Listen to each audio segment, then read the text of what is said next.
Hello, ladies and gentlemen. Welcome to yet another exciting lesson from SAGET Tech. My name is Joseph, and I hope you enjoy this one.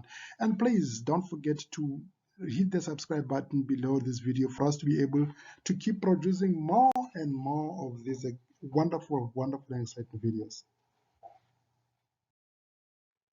Good day once again, ladies and gentlemen. Today we're on grade 7 technology, and we are going to be treating the topic mechanical systems and control. It's the term 1 work, but it's done in term 3 because our focus will be on the crank, which is just infused in term 3 in order to aid the term 3 project or PET, which is the magnetic crane. Now, when we look into a crank, we say that a crank is an arm attached at right angle to a rotating shaft by which a circular motion is imparted to or received from the shaft. When combined with the connecting rod, it can be used to convert circular motion into reciprocal motion or linear motion or vice versa. Now, we're going to be looking into the crank itself, and this is going to be explained as we look into the project or the practical use of a crank. Let's now consider the ancient well, and we'll see as it's been demonstrated here. We first have got to start with identifying our crank. That is our crank. Now, this is the motion of the crank. It's going to rotate in this direction. As it rotates, this is the crankshaft. As it rotates, the crankshaft will rotate with it, and this is the circular motion that's going to be caused by both the shaft as well as the crank itself. And you would see that there is a rope rolled onto this crankshaft, and a bucket is suspended at the end of the rope. When you start rotating your crank, the rope is going to be unwound, and the bucket is going to go straight downwards. And this movement going downwards is the linear movement of the bucket as attached to the rope.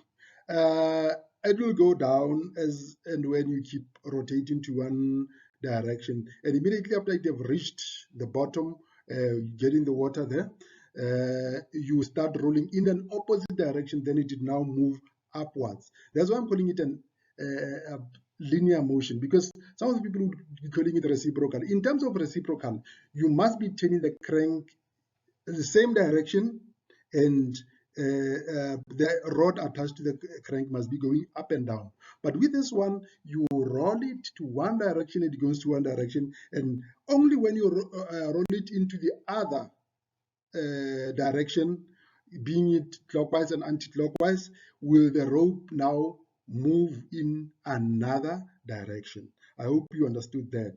And in this regard, you are saying, like I've already indicated, that the circular motion is being converted.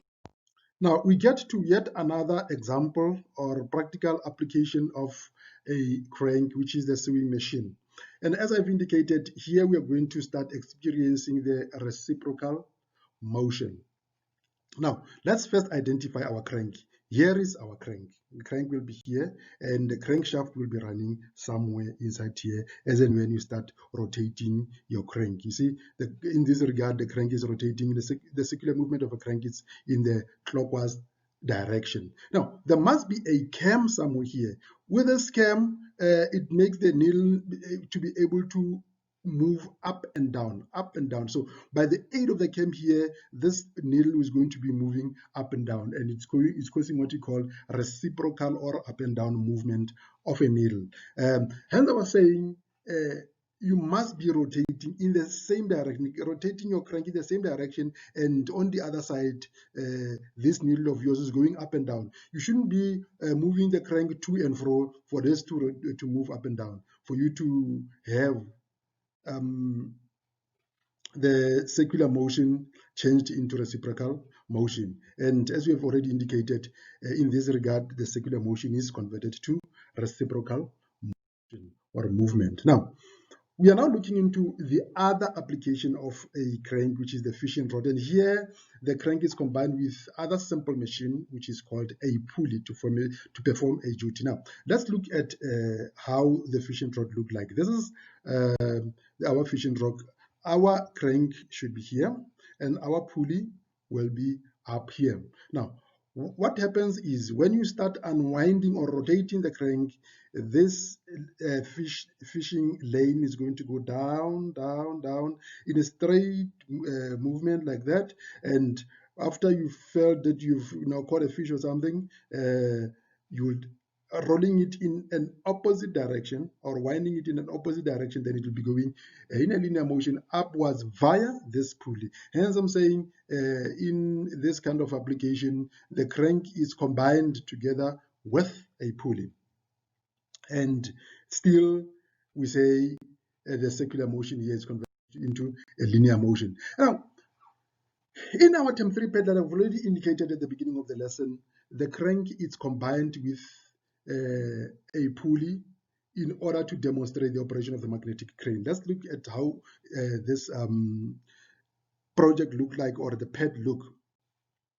This is your crank here, and here you've got a number of pulleys. We are using 3 pulleys, of which I think it's most suitable for grade 9, not for grade 7. But in any case, there are different types of magnetic cranks they're going to be using. So for this project, they were using 3, but you can use 1. But if you look at the crank here, if you wind it to the anti-clockwise direction, it's going to be pulling the rope, thereby moving this pulley upward. But if you unwind it, it's going down through the pulley, and the pulley is going down to collect some scrap metals. So that's how your crank is going to be combined with your pulleys. But like I said, you may use 1 pulley or just more than 1 pulleys. It's up to you. But I think for grade 9, it's the most suitable application here. It's 1 pulley, because in grade 7s, we basically are not using combination of pulleys. We only use 1 pulley. That was a crank, ladies and gentlemen, in grade 7, term 3. I hope you got an understanding of how this crank functions. Thank you very much for listening. Please don't forget to hit the subscribe button at the bottom of this video. But please, once again, keep subscribing so that we can produce more and more of this beautiful and wonderful lesson. Thank you.